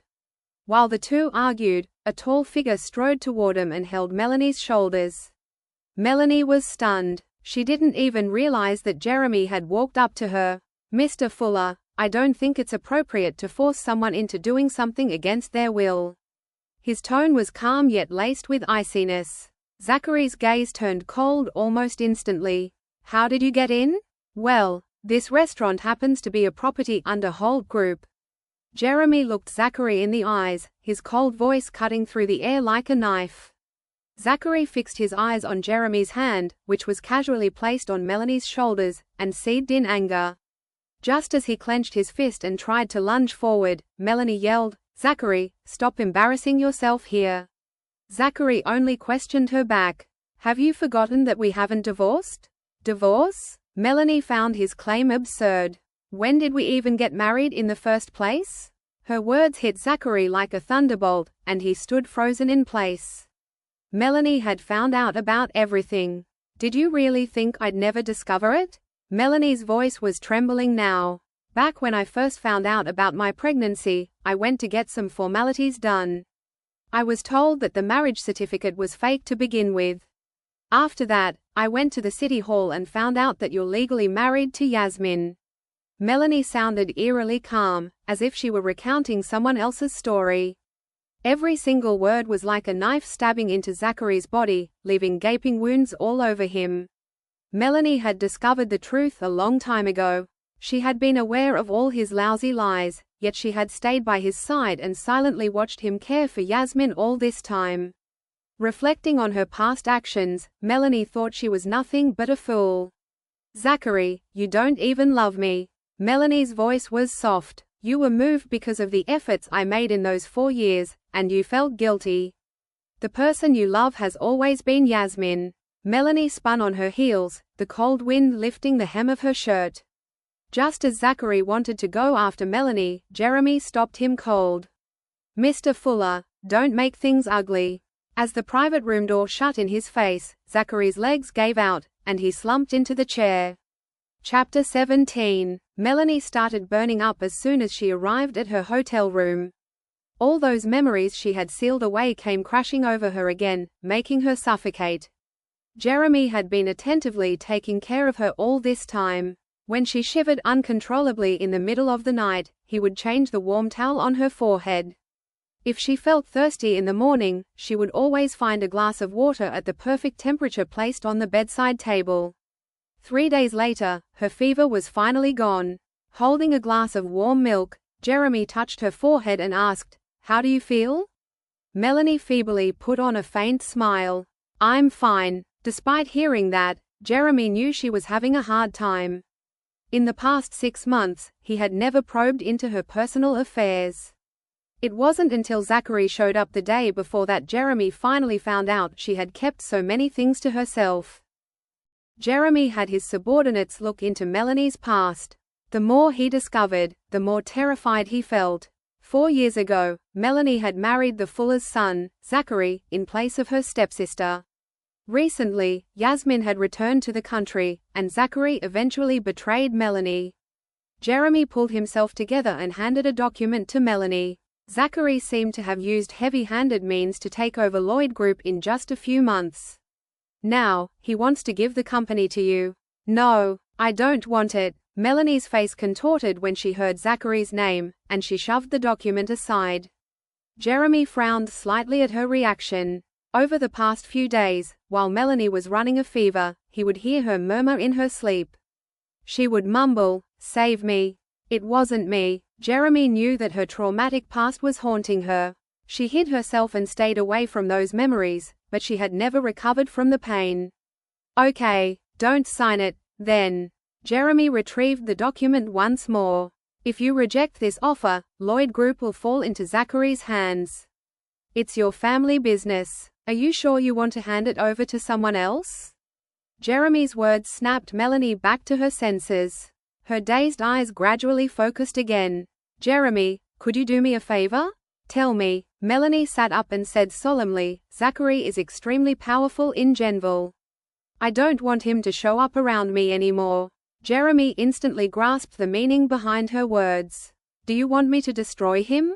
Melanie nodded. Her mother had once told her that nearly everyone from wealthy families was cruel.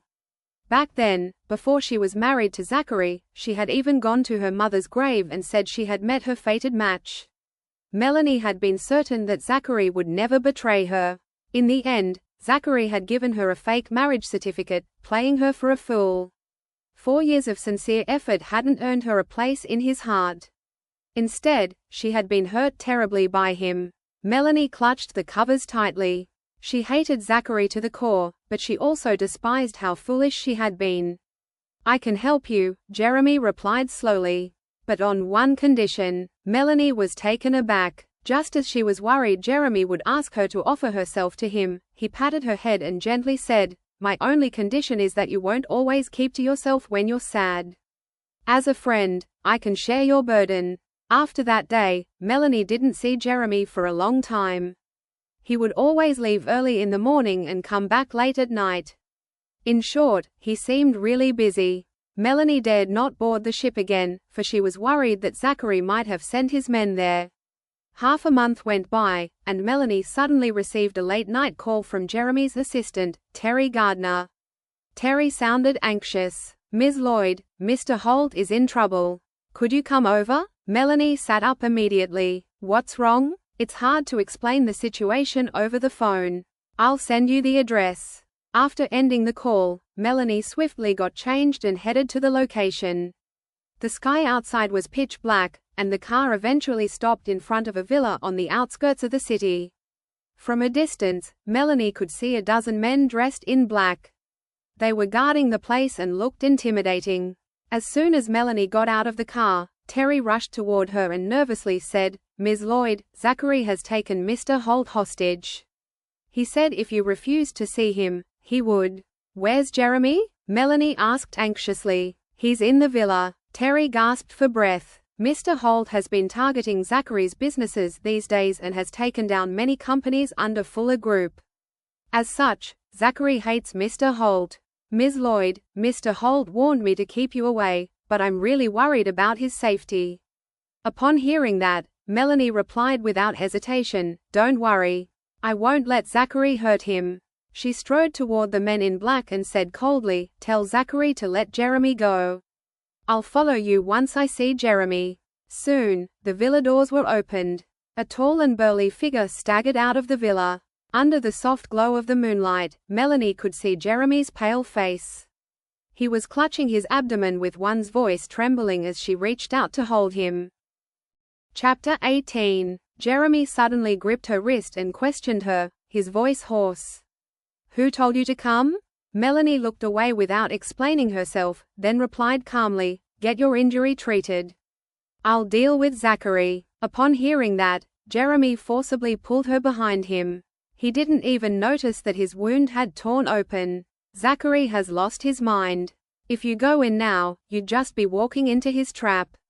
Jeremy, trust me, I'll protect myself." Melanie held Jeremy's blood-stained fingers and gave them a gentle squeeze.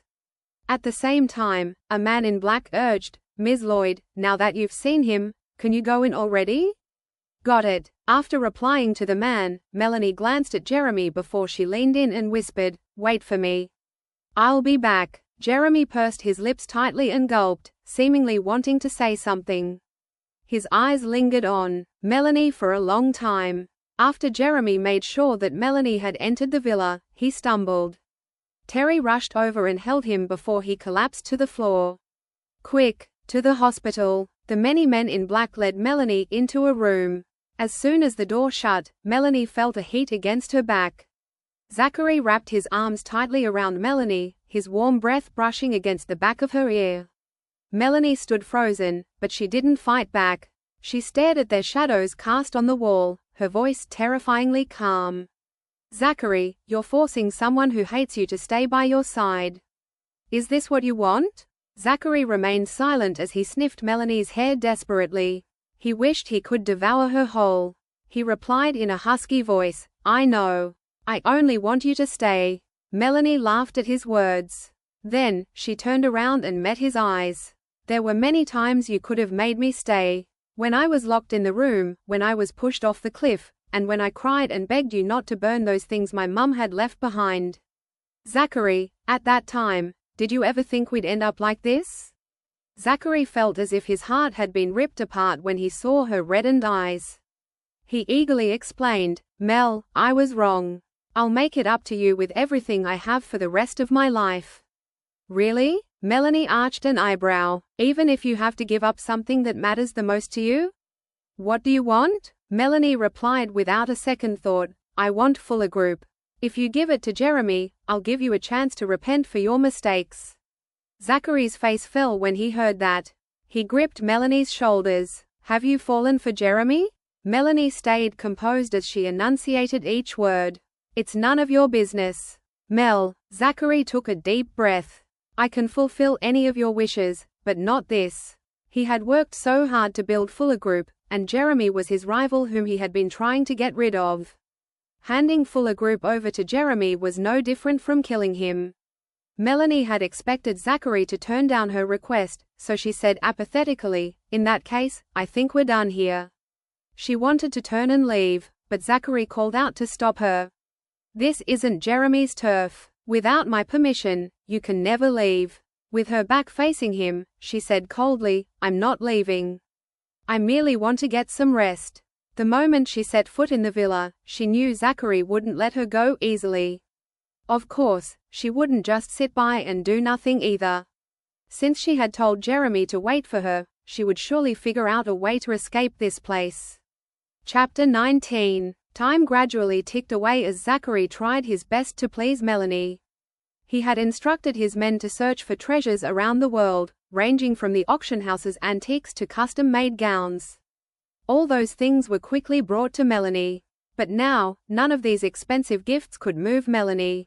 She sat alone in the garden with her laptop on her lap, her fingers flying across the keyboard. At first, Zachary thought she was only killing time. One afternoon, however, Kevin handed him a tablet. "Mr. Fuller, please have a look at this." Kevin looked conflicted and seemed hesitant to speak. Zachary looked over at the tablet. On the screen was an ongoing novel written by Melanie. After he read through it for a while, his face turned grim. The female lead in the story had experienced the same misfortunes as Melanie. All this time, she had been putting her cruel and painful past into words, allowing others to freely speak about her life. Through her novel, the public learned about the Fullers and the Lloyds' misdeeds. They also found out about how Yasmin had run away on the day of her wedding, how Melanie was married off in place of Yasmin, and eventually Zachary's betrayal. Everyone was shocked at everything that had happened. "Mr. Fuller, the company suffered a heavy blow some time ago. And now, it's caught in a controversy. If the situation were to escalate further, our partners would probably—" "Do not interfere," Zachary cut him off. "If this is what Melanie wants, I'll play along." Kevin dared not say another word. He had been working for Zachary for many years, so he knew how stubborn Zachary could be, just as he was right now. He refused to let Jeremy take down Fuller Group, but he was willing to let Melanie ruin it bit by bit. Maybe that was how he would repent for his mistakes. Melanie's novel continued to stir up discussions on the internet, slowly ruining Fuller Group's reputation they had spent years building. Their stock price plummeted, and the company lost more than half of its market value. The company's board members quickly sold their shares, and the extensive business empire crumbled in the blink of an eye. Nonetheless, Zachary merely sat by and did nothing. It was another stormy night. When Melanie walked past the study, she caught the strong smell of alcohol. The moment she opened the door, she was stunned by the sight before her. Zachary sat on the carpet dejectedly, leaning against the leather couch. His expensive suit jacket was now crinkled and tossed to the side. The collar of his shirt was left open. A few empty bottles were scattered around his feet, and alcohol stained the carpet. He gradually lifted his head at the noise. The moonlight poured in through the window, casting a glow over his bloodshot eyes. Once sharp and fierce, his eyes were now laced with weariness. "Why didn't you stop me?" She clutched her phone. On the screen was the news of Fuller Group's shares plummeting.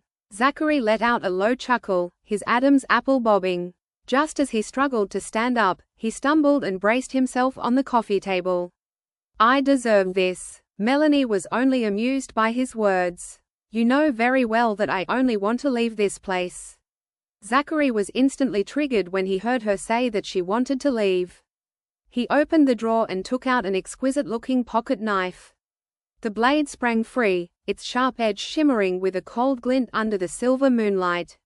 Melanie frowned as she asked, "What are you trying to do?" Without saying another word, Zachary stepped forward and gripped Melanie's wrist. Then, he shoved the cold handle of the knife into her hand. "Stab me right here." He grabbed her hand and pointed the tip of the knife at his chest. "Once I die, you can leave this place."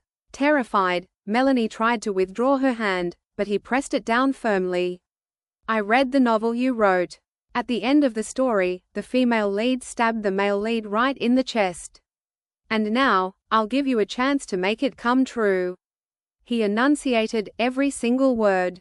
"Zachary, you're insane." Melanie's voice was trembling now. In the next second, Zachary moved his hand forcibly. The knife pierced his body. Warm blood gushed out instantly and soaked his white shirt through, trickling down the handle and their intertwined hands. A smile of relief appeared on Zachary's face. He pressed his head against Melanie's forehead, his breath reeking of alcohol. "It's a relief to be killed by you." Chapter 20. The wail of the ambulance siren slowly dissolved into the night. Rain poured down Melanie's pale face, mixing with her tears. She stood in front of the villa, her fingertips still stained and sticky with Zachary's blood. A glaring headlight pierced through the rain. A black Maybach suddenly stopped right in front of her. Jeremy couldn't be bothered with an umbrella and instead rushed toward her. Then, he wrapped his trench coat around her and held her in his arms. Melanie, don't be scared. I'll take you home. Jeremy's arms tightened around her. It was as if he never wanted to let her go. Melanie buried her face in his shoulder and smelled a familiar cedar scent. He held her so firmly that she felt a slight ache in her ribs, but surprisingly, she stopped shivering. It was very warm inside the car, and Jeremy wrapped a blanket around Melanie. Then, he slowly revealed, I recently reached out to Ascend Group, Lamo Corporation, and the other 5 major companies in the city. We worked together and bought all of Fuller Group's shares on the market. The court has seized all of Zachary's assets. Through the rearview mirror, she could see Jeremy's dark and unfathomable gaze. Zachary has nothing now, and he's out of options. Only then did Melanie snap back to her senses and ask gently, how is your injury?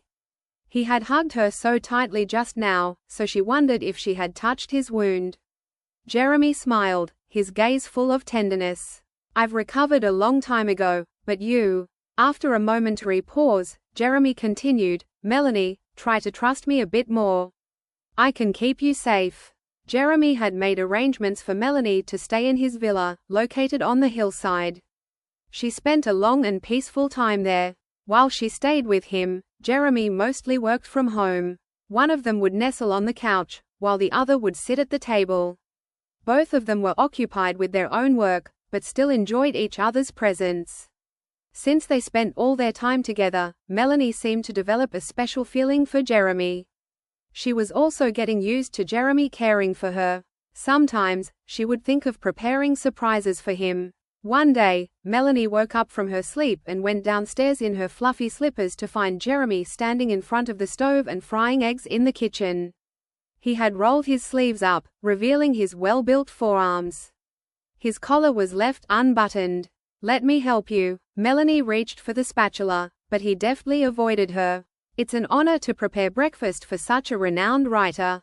Jeremy skillfully flipped the golden eggs. After moving into the villa, Melanie often lay on the armchair and wrote her novel in the glass room. Meanwhile, Jeremy would do his work some distance away. Sometimes, when she had writer's block and looked up, she would be greeted with his gleeful eyes. One night, the rain was pouring down relentlessly, and the electricity suddenly went out while Melanie was writing a crucial part of the story. In the dark, she heard a ruffling sound. Jeremy was walking toward her with a candle holder in hand.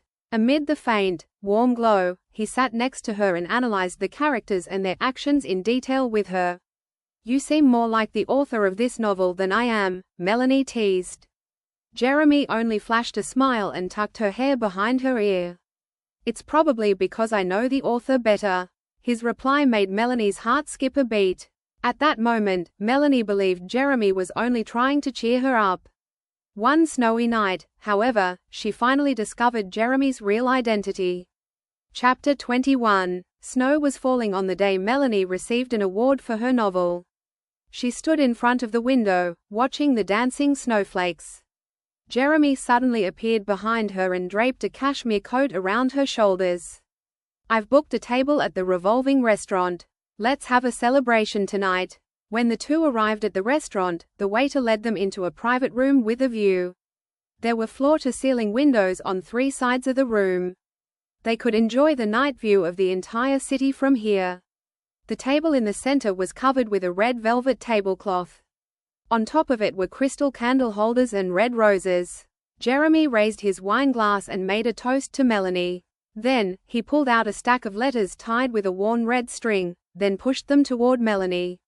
This is a surprise for you. Open it. Melanie removed the red string. The handwriting on the envelopes had faded, but she held her breath when she saw the letter M at the corner of every envelope. These are the letters you wrote to your pen pal, Jay, when you were in high school. There's a total of 43 letters, and I kept every single one of them. Jeremy's voice was calm. Melanie opened up the letter at the very top. When the familiar handwriting came into sight, her pupils contracted. She couldn't help clutching the edge of the paper. She had written that letter when she was 16. Melanie had started writing novels in high school, but her works had always been rejected by publishers. Unwilling to accept her fate, she had found a pen pal named Jay, and she would send him her draft regularly to ask for his feedback. Although the internet had been commonly used at that time, Melanie favored this kind of method, a slower form of communication. Fortunately, she had clicked well with Jay, and they had become best friends who could talk about anything.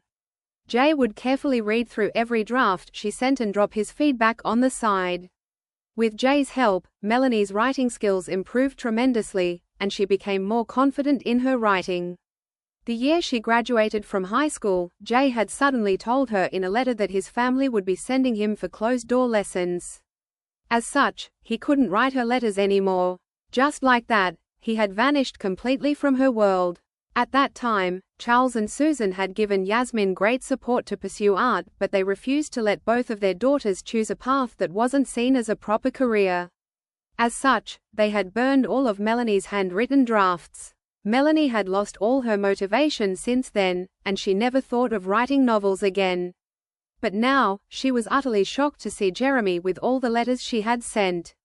She immediately looked up at Jeremy, her mind working overtime as questions and disbelief flooded in at that moment. "After I read your draft on the ship back then, I found your writing style familiar." Jeremy explained how he had found out that Melanie had been his pen pal all along. "The way you described how the female lead first met the male lead was the same as you did in the past. I wasn't too sure then, so I took 2 days to compare the details. I finally confirmed that my speculation was right." Melanie suddenly thought of Jeremy's expression when they were on the deck that day. He had mentioned that her writing style was unique. It turned out he had suspected something since then. "Why didn't you tell me you were Jay?" Melanie couldn't help asking. "Initially, I was worried that after you discovered my identity, you would think I invested in publishing your novel because of our past relationship." After a momentary pause, Jeremy continued, "After that, I thought our reunion should happen on the day you achieve your dream. I remember you telling me in a letter that I'd be the first person you told if you became a best-selling author." Tears streamed down Melanie's face when she heard his words. She had written that on the night of her 18th birthday. That was the last letter she had ever written to Jay. In her letter, she had thanked him for motivating her all this time. She had even mentioned that he would be the person she would first inform when she became famous.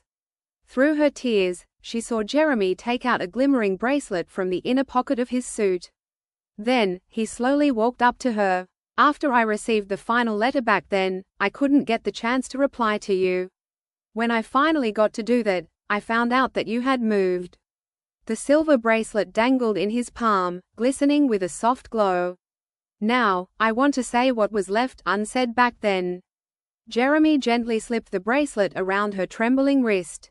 "Melanie, I've always believed that you'd become an outstanding writer.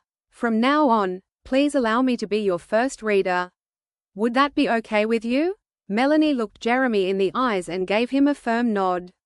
"Okay, sure." Chapter 22. After Melanie and Jeremy got together, life went on peacefully as usual. However, there was something she struggled to tell Jeremy. Back then, she had suffered a miscarriage because of Zachary. The doctor had said that her womb had been injured terribly, and it would be difficult for her to conceive ever again. Jeremy kept assuring her that he wouldn't mind even if they didn't have kids, but Melanie knew he was the sole heir of Holt Group. He didn't care for children, but the Holts might not have the same thought. This realization plagued Melanie's mind, constantly pricking at her like a needle. That day, Melanie went to the hospital for a checkup. After going through her examination report, the doctor shook his head helplessly. "There aren't any effective methods for now. I'd advise you not to force things." Clutching the report, Melanie walked out of the consultation room. It was just a flimsy piece of paper, yet it felt as heavy as a rock. Just then, she vaguely heard someone calling her.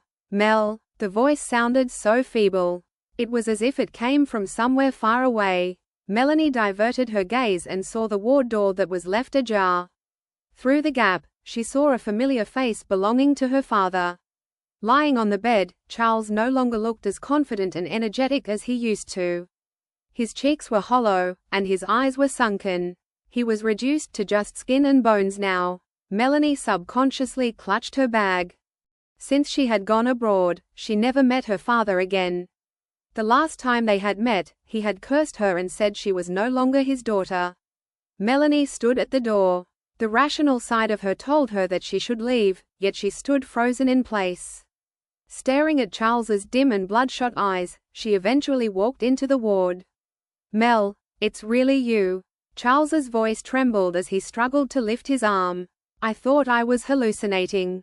Melanie stared at him, her voice so cold and distant that she barely recognized it herself. "Why are you here?" "I've been diagnosed with terminal pancreatic cancer. I have about 2 months left." Charles let out a bitter laugh. Melanie's breath hitched a little. Although she hated him, she could feel her chest tighten uncontrollably when she heard him say that he was dying. "Really? That's such a pity," she replied, her voice hoarse and apathetic. The ward reeked of the smell of antiseptic, and it was shrouded in a heavy stillness at the promise of death. Charles forced himself up. Melanie subconsciously stepped forward to help, but she stopped halfway. Charles stared at her, his gaze laced with an unfamiliar tenderness. "I only realized today that you look just like your mum." Melanie's face fell when she heard him mention her mother. "Don't mention her in front of me. You have no right to." Pain flickered in Charles's eyes. "I know. I wronged both you and your mum. It's meaningless to talk about all this now." Melanie cut him off. "If you called me over just to express your remorse, then you can forget about it." Just as she tried to turn around and leave, Charles called out to stop her. "Hold on," he rasped. "I heard that you're dating Jeremy." Melanie didn't respond. Charles took a deep breath as if mustering his courage. "Susan and Yasmin have been sent somewhere far away by Zachary. The Holts have connections on both sides. Could you please help?" "No way." Melanie rejected him without hesitation, the last bit of sympathy she harbored for Charles vanishing at once. "They were in cahoots and wanted me dead. But now, you want me to help them?" Charles's face paled as he stretched out his trembling hand. "Mel, I'm dying. This is my final wish. Charles Lloyd, keep this in mind." Melanie took a step back and avoided his hand. "They're just paying for what they've done. The same goes for you." Her voice was icy, every single word piercing right through Charles's heart like knives. With that, Melanie left the ward without looking back. In the hallway, Melanie straightened her back, but suddenly, her legs gave out at a corner. Supporting herself against the wall, she gradually crouched down and covered her face. It was all over. That was the only thought that flashed through her mind. All the past grudges she had with the Lloyds finally came to an end. Chapter 23. Half a year later, Jeremy held a grand wedding ceremony with Melanie. The most lavish manor in Genville was covered with white roses, and a champagne tower glistened under the sunlight. In the dressing room, Melanie stood in front of the full-body mirror and stared at her reflection, donning a white wedding dress. It felt as if many things had changed. 6 months ago, after the body checkup, she sat in the hallway for an hour. She thought about many things within that hour. One such thought was that she couldn't ever bear an heir for the Holt family. She thought she should probably end her relationship with Jeremy before their feelings ran deeper. She only came back to her senses when Jeremy called her soon after. "Where are you?" Jeremy's voice rang through the phone. He sounded calm as usual. "I'm doing some shopping outside," she replied. Jeremy didn't sense anything amiss and casually replied, "Send me the address. I'll have the driver take you to Holt Manor half an hour later." Melanie was stunned. "Holt Manor? Yeah, my parents want to meet you," he said. Melanie felt her heart leap out of her throat. "Isn't it too early to meet 'em now?" she asked. "They've been hearing your name every day, so they're very familiar with you." Jeremy sensed how nervous she was, so he comforted her as he said in a low voice, "Don't worry. They're sweet."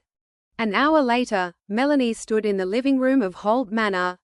She subconsciously smoothed out the crease on her dress, and her heart was beating more rapidly than ever before. "Mel, you're here." Jeremy's mother, Nancy Lynch, came out of the kitchen wearing an apron. "The food will be ready soon. Go ahead and talk to Jeremy first." Melanie was startled. She thought it would be a serious first meeting with his parents, but it turned out to be such a homey and domestic moment. In the kitchen, Jeremy's father, Daniel Holt, was molding the pastries clumsily. There was even flour on the tip of his nose. You two have arrived just in time. Daniel was smiling so brightly that the corners of his eyes crinkled. Taste the pastries I've made. See if you like them. Jeremy stood behind Melanie before she even realized it and placed his warm palms on her waist. Then, he leaned in and whispered, I told you that they're sweet. Melanie found it hard to believe. She had never expected to see such a warm and welcoming scene in a wealthy family. After the meal, Nancy pushed a file toward Melanie. Mel, take a look at this. Melanie flipped open the file, and the words, Sunshine Home, came into sight. The date of the ownership transfer was written next to the signature. It was well before the day Melanie had gone for her medical checkup. I heard that you like kids. Daniel took a sip of his coffee before continuing. Jeremy founded this orphanage. The kids there are adorable. Melanie's fingers trembled slightly. Daniel set his cup down and got straight to the point. Our family does not care about continuing the bloodline. Since Jeremy likes you, we're completely fine with it. Then, Nancy took out a bracelet. Before I married Daniel, his mother gave this to me. And now, I'm handing it over to you. Nancy put the bracelet on for Melanie and marveled, saying, the size is just right. It's as if it was made just for you. Jeremy gave Melanie's hand a gentle squeeze. At that moment, Melanie finally understood why he had brought her home without a second thought. Melanie pulled herself together and took a deep breath.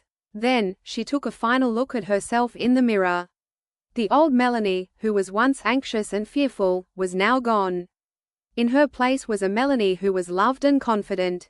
Mrs. Holt, the wedding ceremony is about to begin. Let's go. The makeup artist adjusted her veil. Melanie nodded and pushed open the door of the dressing room. In the hallway, the sun cast a warm glow on her, and a new chapter of her life began. Chapter 24. Time flew by, and New Year's Day came round again. As usual, Melanie went to a cathedral in the suburbs of the city to pray for the kids in the orphanage. Since it was the beginning of spring, it was chilly in the mountains. Melanie wrapped a cashmere shawl around herself as she sincerely prayed. The tranquil surroundings of the cathedral made her feel completely at ease. Later, she went to the old tree next to the cathedral and tied a note on the wishing tree.